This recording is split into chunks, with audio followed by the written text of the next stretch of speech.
सच्चे दिल से की गई तौबा को तौबा नसूह कहते हैं।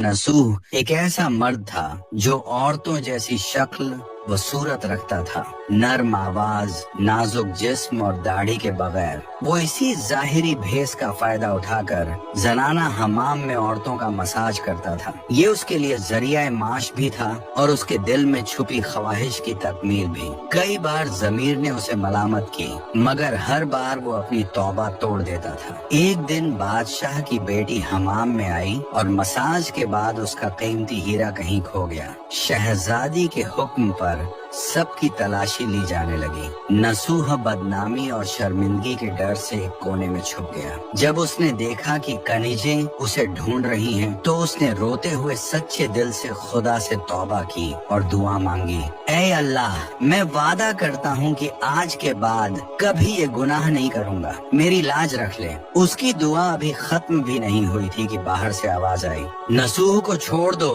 हीरा मिल गया है। नसूह की आंखों में आंसू थे और दिल में इत्मीनान। उसने शहजादी से रुखसत ली और घर आ गया। नसूह जान गया था कि अब इस शहर में रहना मुमकिन नहीं, जहाँ की औरतें अब भी उसे चाहती थीं। उसने अपनी तमाम नाजायज कमाई गरीबों में बांट दी और शहर छोड़कर एक वीरान पहाड़ी पर चला गया। वहाँ वो अल्लाह की इबादत में मशगूल हो गया। एक दिन उसे एक भैंस नजर आई जो घास चर रही थी। उसने सोचा कि ये किसी चरवाहे की होगी और जब तक उसका मालिक न आए वो इसकी देखभाल करेगा। कुछ दिन बाद एक तिजारती काफिला रास्ता भूलकर वहाँ पहुँचा। प्यास की शिद्दत से निढाल ताजिरों को नसूह ने अपनी भैंस का दूध पिलाया और सबको सैराब कर दिया। नसूह के अच्छे अखलाकन से मुतासिर होकर ताजिरों ने जाते हुए उसे बहुत सारा माल बतौर तोहफा दिया। नसूह ने इन पैसों से वहाँ एक कुआं खुदवा दिया।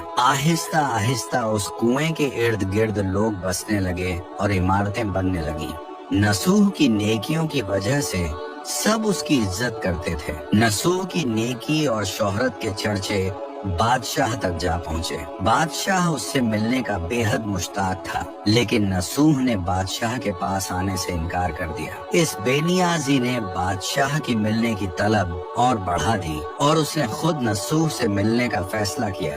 जब बादशाह नसूह की बस्ती में दाखिल हुआ, वहीं उसकी रूह कब्ज हो गई। चूंकि बादशाह बतौर अकीदतमंद नसूह के पास आ रहा था और रियाया भी नसूह की खूबियों की कायल हो चुकी थी, सब ने नसूह को बादशाह के तख्त पर बिठा दिया। नसूह ने इंसाफ का निजाम कायम किया और उसी शहजादी से शादी कर ली जिसके गोहर की वजह से उसे हिदायत मिली थी। एक दिन एक शख्स दरबार में आया और अपनी गुमशुदा भैंस का जिक्र किया। नसूह ने मुस्कुराते हुए कहा, तुम्हारी भैंस मेरे पास है और आज जो कुछ मेरे पास है वो सब उसी की वजह से है। इस पर वो शख्स कहने लगा, ऐ नसूह, जान लो, न मैं इंसान हूँ और न ही वो जानवर भैंस है। हम दो फरिश्ते थे जो तुम्हारा इम्तिहान लेने आए थे। ये सब कुछ तुम्हारी सच्ची तौबा का नतीजा है। ये कहकर वो दोनों फरिश्ते नजरों से गायब हो गए। इसी वजह से सच्चे दिल से की गई तौबा को तौबा नसूह कहते हैं।